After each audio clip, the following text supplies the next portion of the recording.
the Vibe Creative District. We have Robert Fivash from Brand Fuel. We have Tessa Haldecat, who runs this beautiful artistic studio. We have Sunny Peoples in the back. Sunny does many amazing things, but she's also on our Arts and Humanities Commission. And then we have Rachel Jaffe, only one E, my apologies. Rachel is a ceramic artist, but for us, she's our photographer, so thank you. And then we have Albert, who is running our videography today. So thank you, Albert. I would be amiss if I didn't thank all the partners that are helping support this event. I've mentioned by the Brand Fuel, the Garage, but also the Cultural Affairs Office here in the city of Virginia Beach provides the funding so we can hire the videographer and make sure we have professional content, which is a gift back to our creative community to be featured on that website. Fathom provided our coffee today. Prosperity Kitchen did the breakfast pizza. I hope you all enjoyed that. And then some additional treats from our team. All right, so we're going to invite Sunny up to do the introduction of our speaker. Thanks, Sunny. Good morning, Virginia Beach. The Creative Mornings Virginia Beach team is elated to introduce our local phenom. Yeah, you will find out. Nakia Madry-Smith. This is a vibrant Friday, isn't it? Well, we're bringing the vibrancy. Absolutely.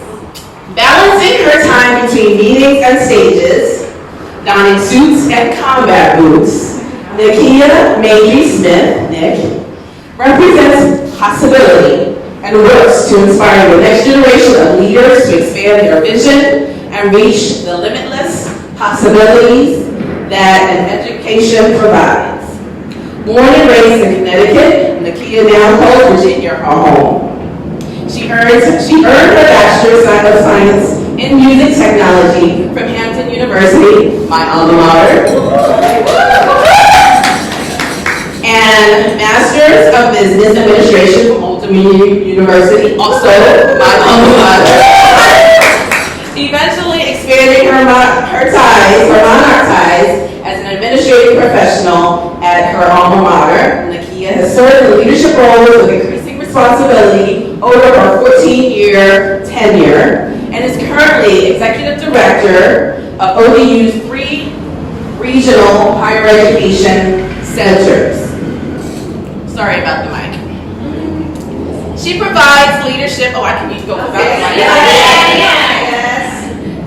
She provides leadership and operational oversight for the university's locations in Hampton, Portsmouth, and Virginia Beach, connecting educational resources with current and prospective students, and cultivating strategic educational alliances and programs with corporate, government, and community organizations. A musician since childhood, Nakia continues to pursue her love of music. As a leader of the Fuzz Band, she performs regularly, both locally and across the country. She has traveled internationally to perform at private functions for fashion mogul Tommy Hilfiger and served on 3 USO tours to the Middle East, Europe, and the Mediterranean. An accomplished singer, songwriter, and entrepreneur, Nakia provides vocal coaching and mentorship to select youth aspiring to careers in music and theater, providing education and ensuring mental, physical, and emotional preparedness for the rigors of the entertainment industry. She is also creator and band leader of Rocky 7, sister band to the Fuzz Band. As a member of Pharrell Williams' Voices of Fire Gospel Choir, she performed on The Stephen Colbert Show, Jimmy Kimmel Live, BET, and Good Morning America, all chronicled in a docuseries on Netflix. Without further ado, Nakia Madry-Smith! Good morning, everyone. Good morning. Stay on this side. Here. But my name is Nakia. I'm freaking out just a little bit because in a room full of creatives, you know that in creative spaces we find like peace with music and art, poetry, graphic design, whatever it may be. But in these social spaces, like my arms are sweating.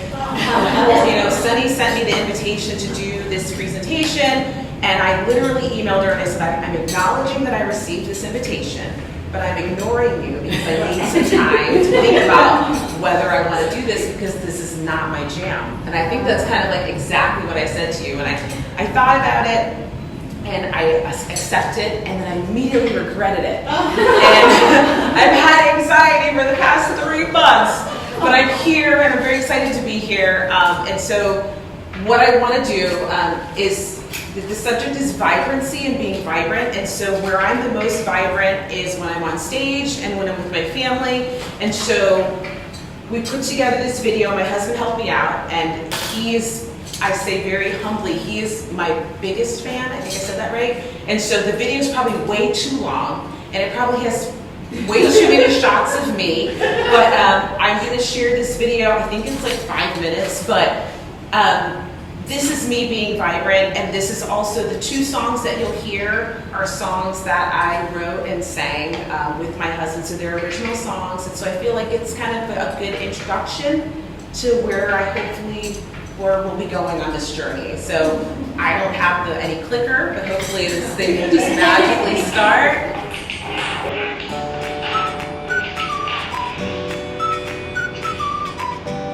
That's me and CeeLo.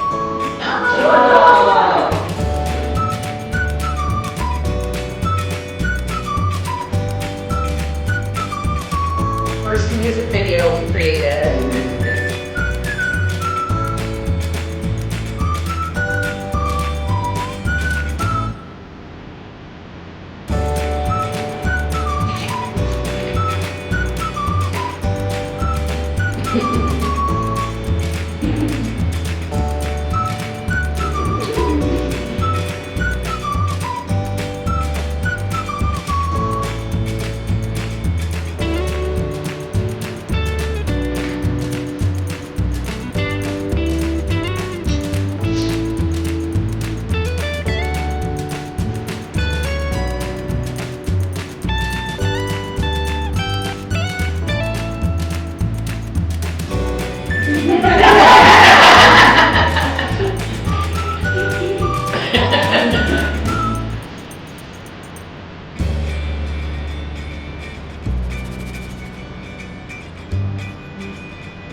I'll talk about it a little bit later, is I affirm myself every morning.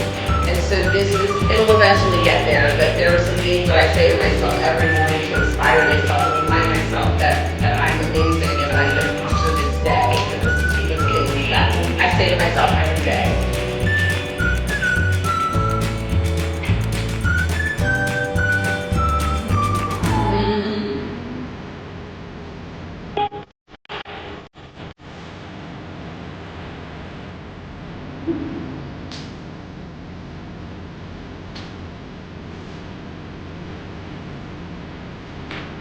Sam, shut up.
right there.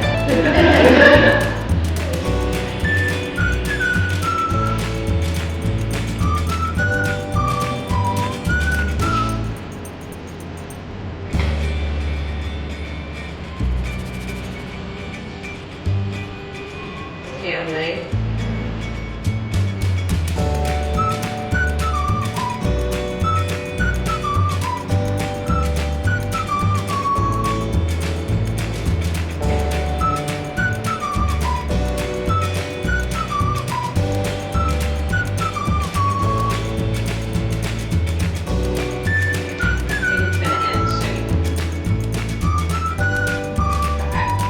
So thank you for bearing with some of that footage.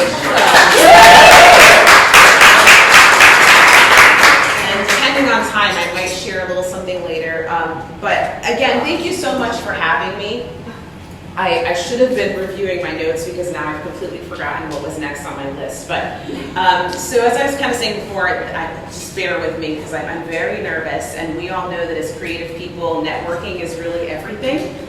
And for creative people, I feel like networking is where we find the most fear. And so usually I psych myself up. Even I'm at ODU, I have to go to a lot of networking events, and I'll sit in the car and I'll say to myself, if you meet 10 people and get 10 business cards, you can leave. Extremely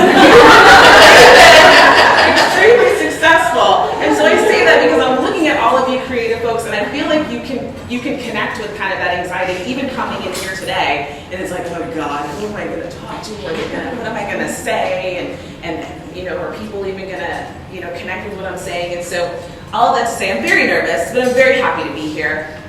Some of my history, I'm a preacher's kid from Connecticut.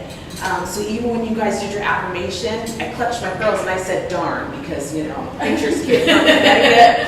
And so I grew up singing in the church choir. I also was doing jazz gigs with my father, who is a pastor and pianist. Listened to a lot of pop, punk, rock music in high school, and I grew up in the part of Connecticut that I will just refer as to like Who's the Boss, Connecticut. And I'm trying to be very politically correct in that there were no black people there. And so I was the only little black girl growing up in an all-white school for most of like my K-12 years. And so I feel like I'm much stronger for that now, but at the time I struggled a lot with my identity and who I was and who I was supposed to be and what was beautiful and what was overweight and what was, so I struggled with a lot of that, and I carried that with me kind of for many, many years. But I always found like that safety in my voice and in singing, and I had a whole lot of confidence in that. And as you get older, like that confidence, like it comes and it goes, like as you get older, because the reality starts kicking in, and just like stupid things that get in your head that shouldn't get in your head, they kind of do that. But I've had an amazing family. My father, like I said, he was a pastor. He is a pastor, and he also plays at the High Rollers Casino in Foxwoods in Connecticut. So lots of the church members or people he met at the casino. So it's always a good time in Connecticut. And he was always like, dream big. Anything you want, you can have it. Anything you want to do, you can do it. Just put in the time, put in the work, put in the effort. And then I had this amazing balance of a mother who was equally supportive, but said, yes, but you also need to get a job because you need insurance and you need some type of stability.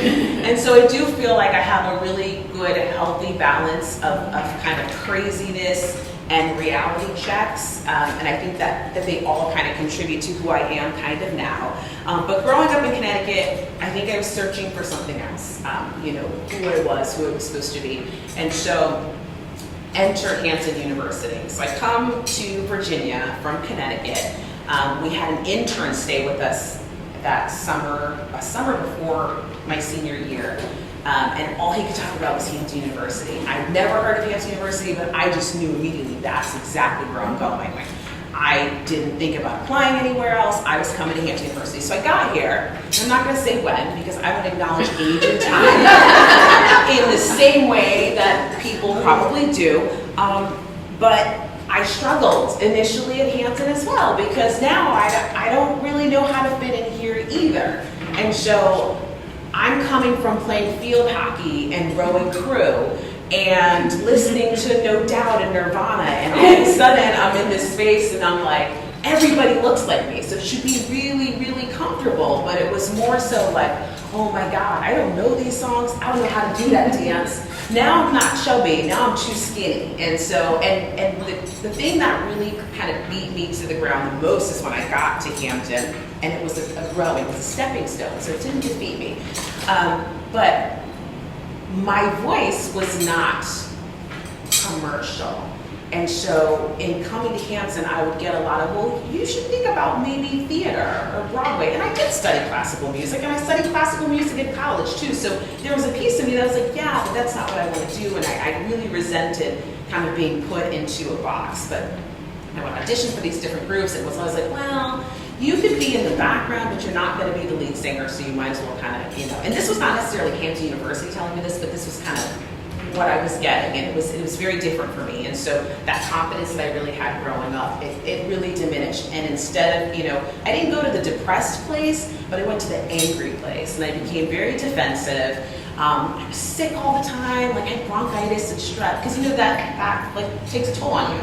I started getting insomnia, I couldn't sleep, just angry.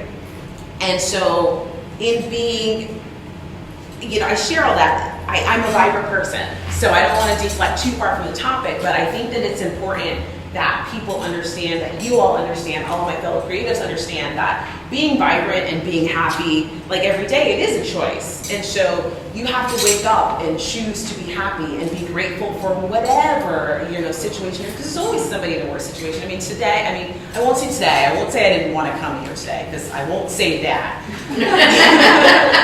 I won't say that. I'm very grateful, but I don't feel like going to work when I leave here. But I am so grateful that I have a job. There are some people who would kill to be able to go to work. And there's always a different perspective and a different way to look at things. And so being vibrant and being happy and being content, it really is a choice.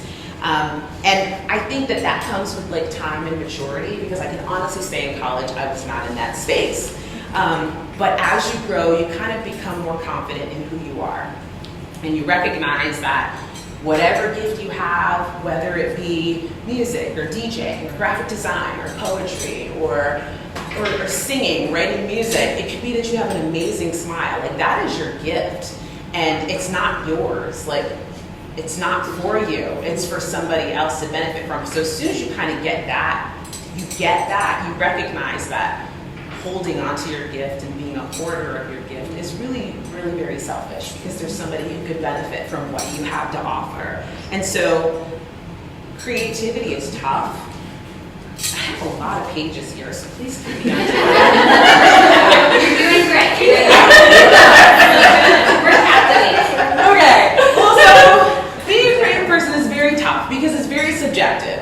It's like modeling, writing a song, doing artwork. It's somebody else's perspective or opinion of what you do, and you can't define yourself by those things. And so you really just have to kind of, again, with time and maturity comes that confidence where the critics don't matter anymore. And I think that has been one of the biggest saving graces for me. And to be perfectly honest, I've been told some things over the years that were honestly crippling.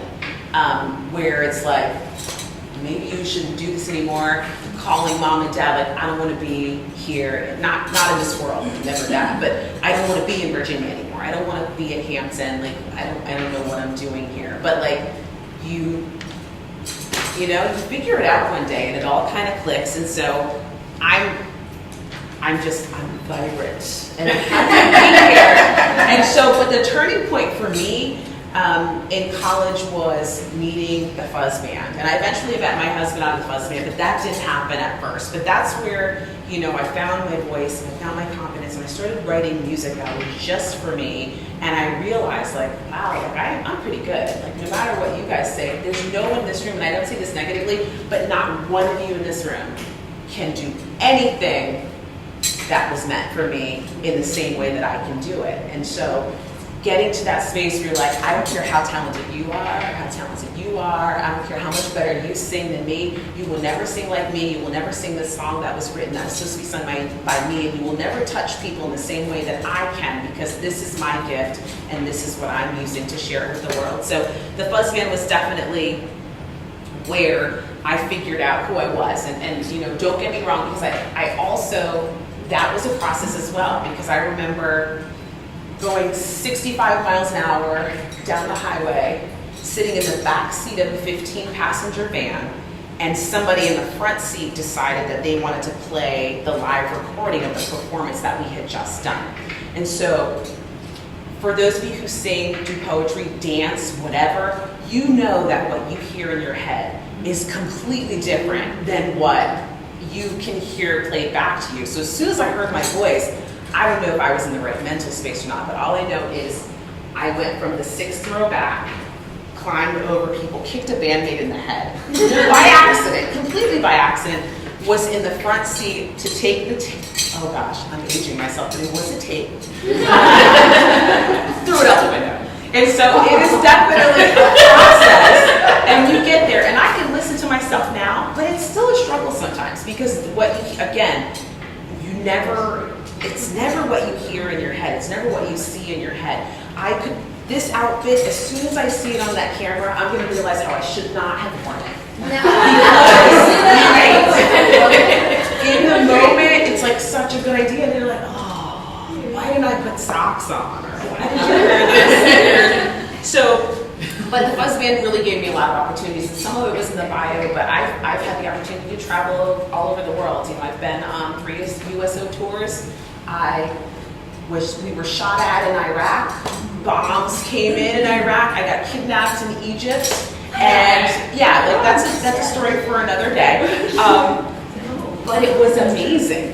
And so I am so grateful for all of those experiences, because they made me who I am today.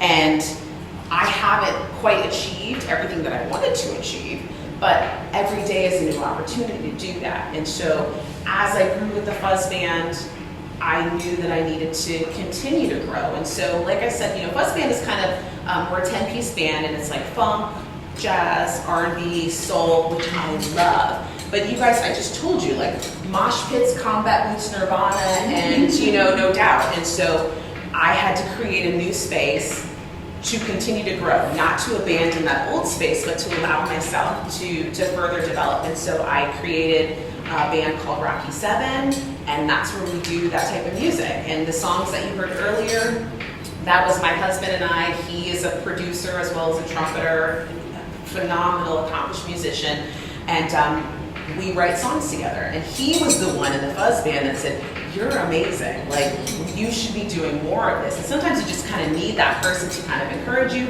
but when you don't have that person, be that person for yourself. I mean, I wake up every morning, and I'll probably get it wrong now because there's an audience, but I say to myself, I am a multi-platinum selling, Grammy, Oscar, Tony, and Emmy award-winning singer, songwriter, producer, and fashion influencer.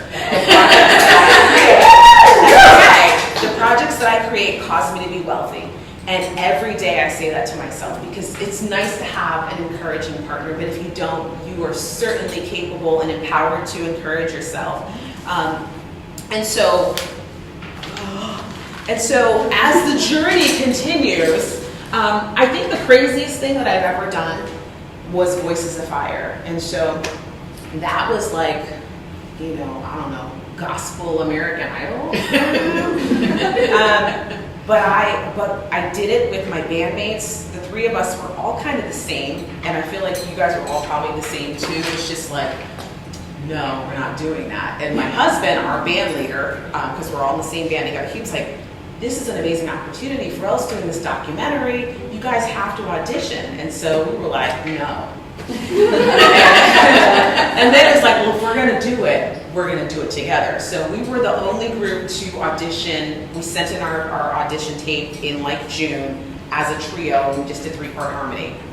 And then we got called back, and I think we freaked out even more knowing that we got called back. If we didn't make it, I think we were going to be like, we didn't want to do it anyway, you know. But then we made it, and then it turned into so much more than, you know, than what we thought it was going to be. And you guys kind of saw some of the videos, and I say it very humbly because I didn't take myself to Jimmy Kimmel. I didn't take myself to Stephen Colbert or any of those places. But, you know, I find myself in spaces grateful. But I find myself in spaces with, you know, where Rihanna is 5 feet away from me, where Jay-Z is over there. And, you know, I'm thinking to myself, like, who would have thought? But then I think again, and I say, I did, because I told myself. And so when you kind of tell yourself these kind of reaffirming things on a daily basis, and then when you look back, you realize that you've accomplished a lot of what you wanted to do. You look at yourself because you set like these unrealistic time frames, and you know, I need to be this by this age, I need to be married by this age, I need to have this amount of kids, and I need to have gotten my first Grammy by this age.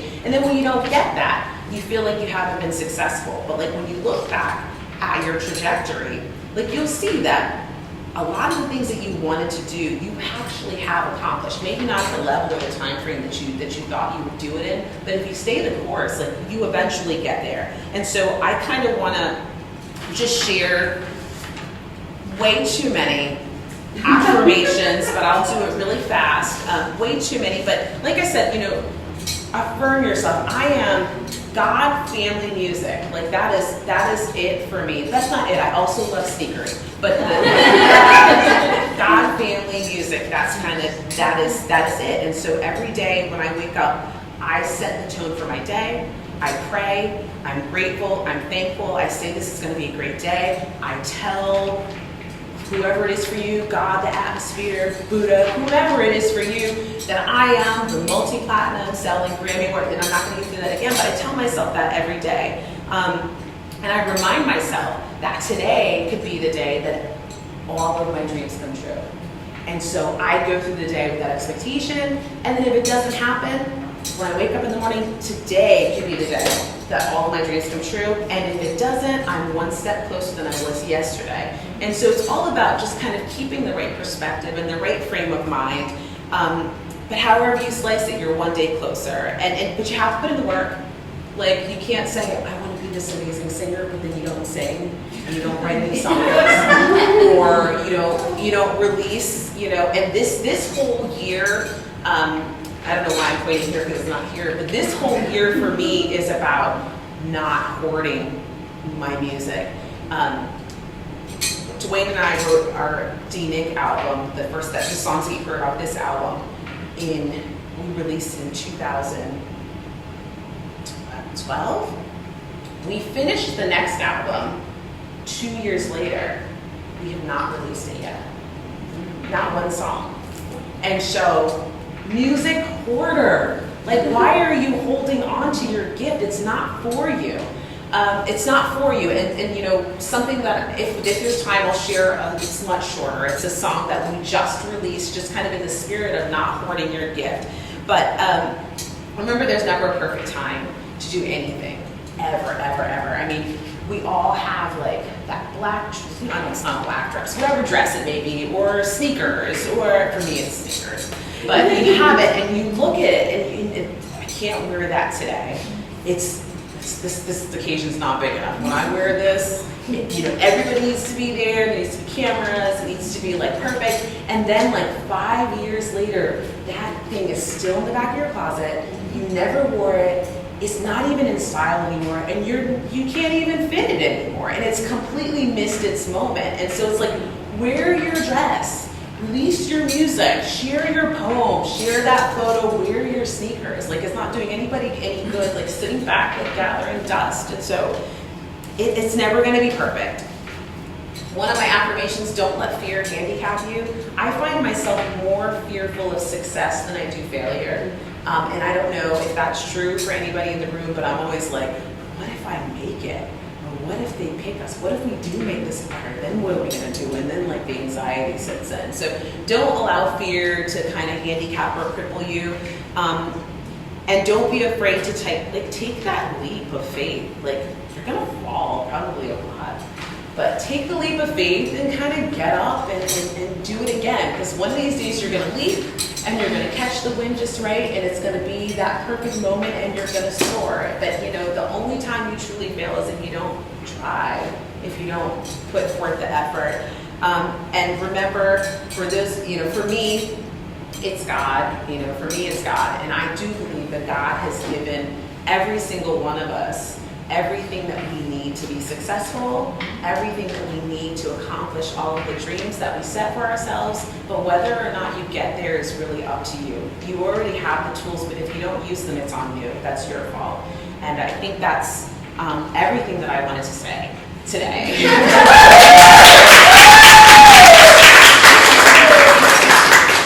So, you mentioned tools, and we know it. And,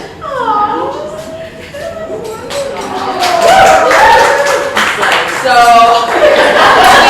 we know that all living things are vibrant.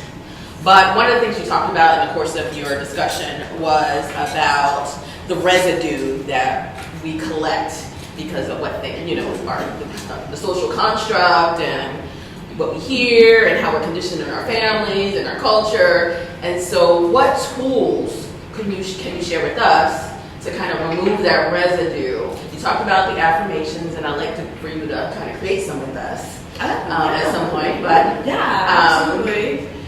Do you have other tools that you'd like to share with us? So for removing that residue, for supporting our colleagues, our friends, our community, and also removing that residue from what we are creating collectively as well. Yeah, I don't know if I have like the tools, but I think, you know, definitely the affirmations. And you know what else I think is helpful too is kind of, my hat's too tight, but I can't take it off. Sorry. Because then I'm gonna have a big crease across the front of my forehead.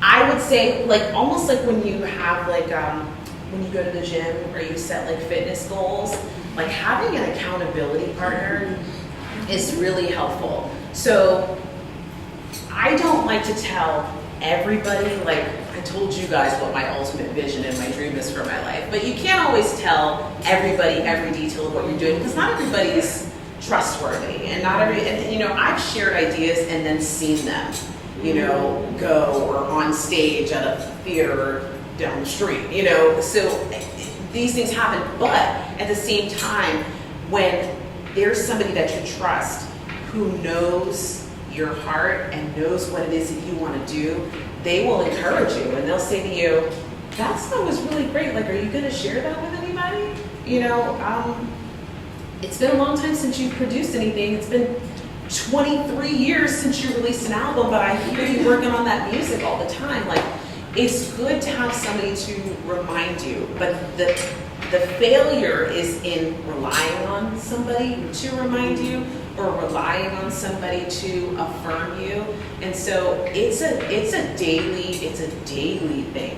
And so for a long time, you know, many years, some of the affirmations, and I memorize things pretty well. Like, I don't remember anybody's name, but I remember everybody's faces, and I can remember every song lyrics, probably every song that's ever been written.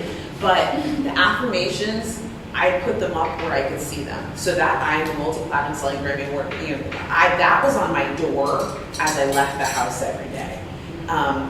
Then I have, like, you know, little reminders of things that inspire me that are in my office, and so when I need to take a break.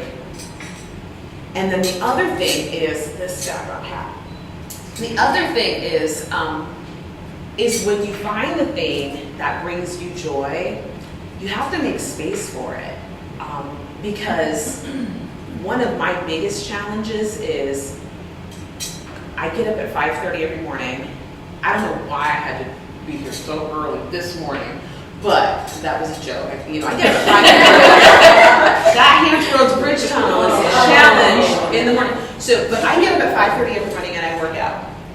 And then, not every morning, but most mornings. And then I go to work.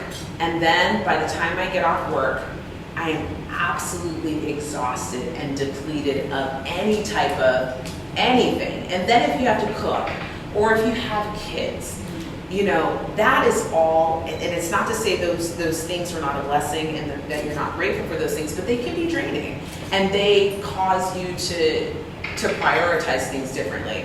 But you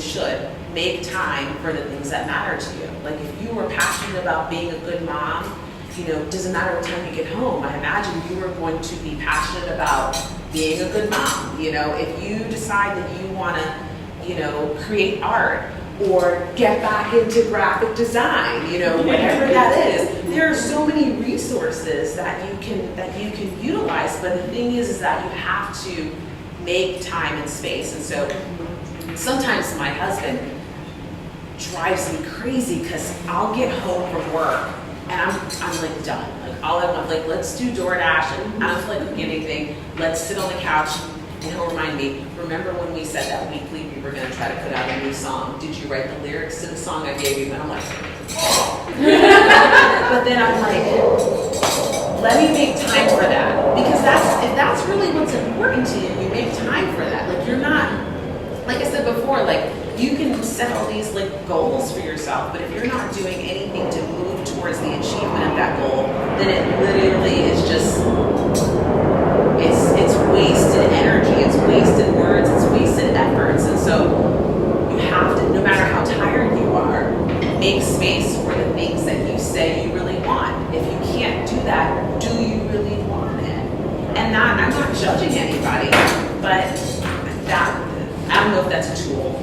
I don't know that it's even helpful, but that's where it's So you said a lot and I didn't want to interrupt you, but you also work with students, and so kind of wanted to hear a little bit about what your role is and what your interactions are like with students, and then a little bit of the scope, because you mentioned balancing from your encouragement from your parents to what you just mentioned here, understanding the context of your work working in higher education, and then as an executive or a leader in higher education, and then having this creative world which has a different timeline and a different schedule. How are you managing that? I'm exhausted. I am. I'm tired all the time. But it's just intention, being intentional about being present when you have to be present. Like, last week we had a gig after work in Emporia, so it's an hour and a half drive. I got off work at 5, we had to be there at 8. We played from 9 to 1 or whatever like that. And so I remember all day just like, oh God, like I gotta go to this gig, I'm exhausted, all I wanna do is lay on the couch and get DoorDash. But once I got there, I remembered this is where everything comes to life for me. Like as soon as I hit the stage, it's like every bit of, not all the tiredness, you're still a little tired, but every bit of that, like, that thing that might be deterring you from doing the thing you love, it kind of all gets blown out of the window. And I read it wasn't a quote, it might have been a meme or something like that the other day, and you can kind of apply this, and I didn't talk about kids, but I'll talk about kids, where it said, it was about prayer, but I'm not trying to push religion on anybody, so you can kind of switch it. But it said, you don't feel like praying tonight? Well, there's something that doesn't want you to pray tonight. You don't feel like doing a song tonight? There's something that doesn't want you to do that song. You don't feel like, finishing that poem that you're writing? It's because something doesn't want you to finish that. There are forces, energy, whatever, that doesn't want you to achieve, that wants you to stay stuck in that same place. And so when you think about it like that, you don't feel like doing it, but that's because there's something that doesn't want. And for me, it's like, if I don't feel like praying, as soon as I think about that, it's like, oh my God. Because there's something that would be better off if you didn't pray. Something that would be better off if you didn't do what it was you were supposed to do. And with kids, I have less of a role with kids in higher ed. So in higher ed, it's like all administration, but I'm also like a helper, and I invest myself in students and their lives. And so I still get students. I used to work in career development services at OU before I became, what I'm in now. And OU is phenomenal. They allow me to have like mohawks and crazy clothes, and they come see my gigs. So they are amazing. It's a great place to work. But from my time at Career Development Services, I still get students who Career Development Services will send to me and say, these students want to be in art, they want to be in theater, they want to be in music. Can you talk to them? Can you encourage them? So I still have a lot of students that I see in that capacity. And then I don't have my own children, but I have probably 97 godchildren. And then I have like my vocal students. And so I do have a select group of students that I do provide lessons to, I mentor, and I just kind of as I said in my bio, I just make sure that they know what they're getting into and how to kind of process some of what you experience in being in these creative spaces that can be so very cool. And so just making sure that they know what they're getting into and how to kind of deal with those things. So it's about encouragement. It's about making sure that they have the tools to be able to perform in whatever way they want to perform. And then also making sure that they have the tools to cope with the rejection that comes and how to dust yourself off and keep moving forward. So I find that I am a mother of many. In that I know what this business, what these creative spaces can do to you because I've experienced it, but I've also experienced how to pull yourself out of it. So that's kind of where I find myself connecting to the kids. So before Kate closes, because we want to leave time for folks to have intimate conversations with you, the last time I saw you perform was at New Realm when you opened up for Living Color. So that's what I think about when I think about Ryan Rich. Well, and that one of those videos is from that day when I almost passed out. It was like 147 degrees. It was so hot. But you see, I'm like an active performer, and so sometimes you don't recognize that the heat will slap you down if you don't pay attention every now and again. But yes. Thank you. Thank you.